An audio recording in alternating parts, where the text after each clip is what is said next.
Hi, I'm going to glaze these two vases that I made a couple of months ago actually. It was in the video doing the hexagonal carving. Generally when you glaze a pot with an inside, the principle is to actually glaze the inside and then you do the outside, because when you do the inside you would naturally pour out so you can clear the marks that has drip as you pour out, and then you do the outside. But because I don't want to wait too long, if you do the inside first, you have to wait till it dries properly, so you get so that the outer body will have a good soak. Because if it's wet inside, naturally the outside wouldn't soak up as much glaze as it would need. So I'm going to do the reverse and do the outside, let it dry on the surface, and then do a pour to do the inside. I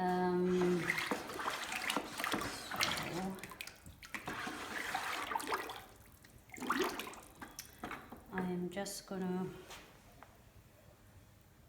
just have enough. So I'm going to do the neck first, and then do the neck, and then do the bottom. So it's also nice practice to do the hand movement that's going to happen in the bucket. If you are doing a dipping glaze, then you kind of know that how it will be, because once if you struggle in the bucket, it's very likely that you'll get a very thick application or an uneven application. Then the result is not going to be as you would like it to be.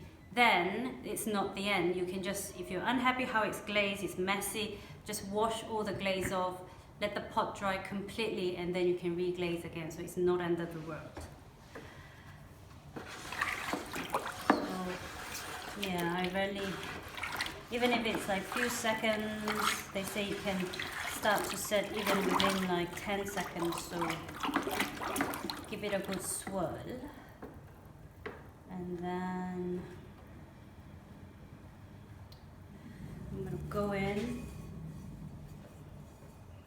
I'm going to have a bit of resist because it's a closed form.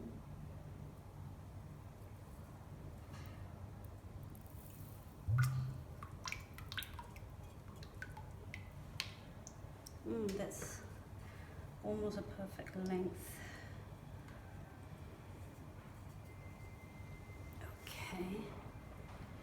It's okay, I think the drip's all right. If you see a little bit there, that's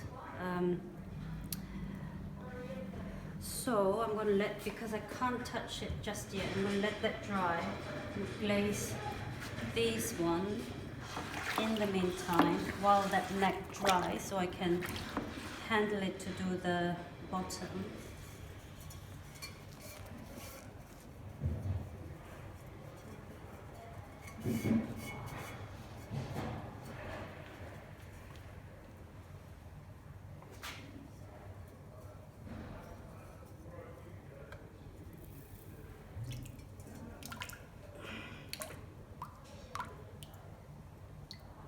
Nice even coat. Right.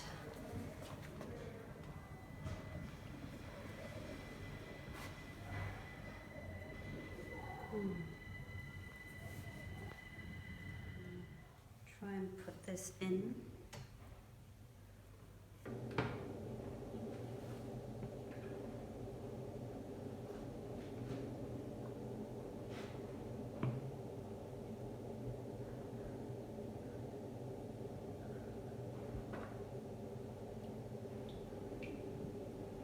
Oh, it's like a huge lollipop. Right.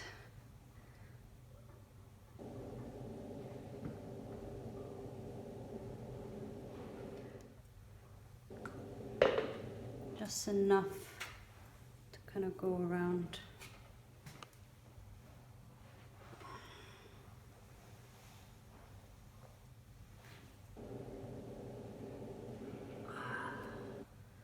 Right.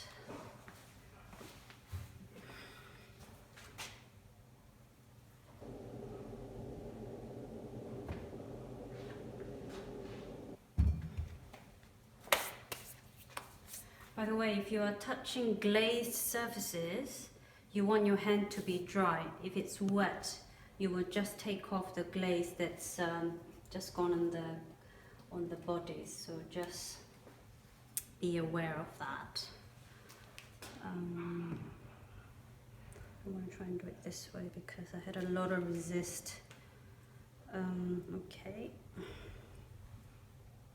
I'm going to give it a stir.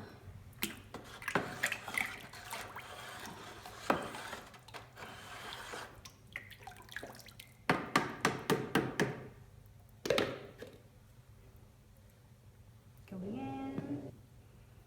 Ooh.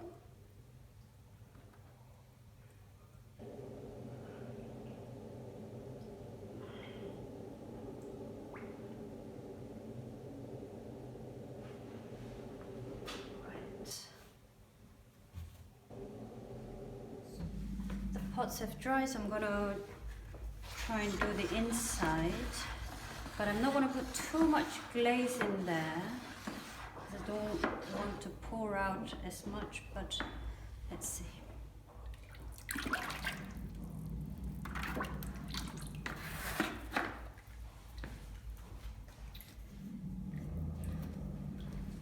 So I have seen a lot of experienced potters to do the inside. They know exactly the volume of the pieces, so they would pour exactly the amount they need, and then they'll glaze by swirling and turning, and there's nothing to actually pour out.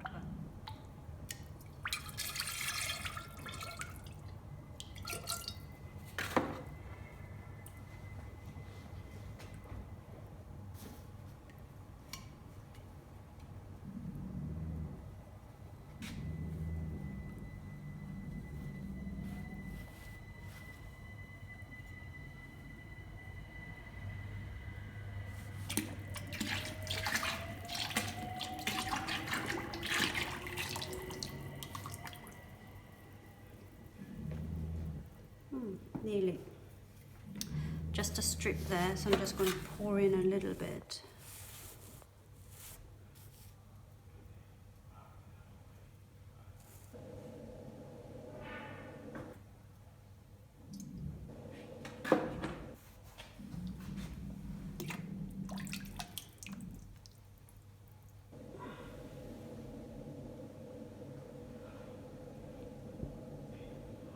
Cool.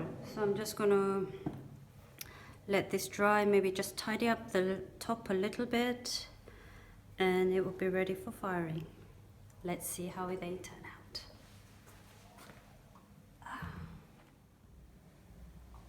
So they've just come out the kiln, still warm. They are in one piece. I didn't know what to expect of them because I haven't made this form before, and to use the glaze in such a big surfaces, so they've all come out in one piece. I'm happy with them, but as every pieces, you'll have to keep them and look at them and see how you get on with them, really.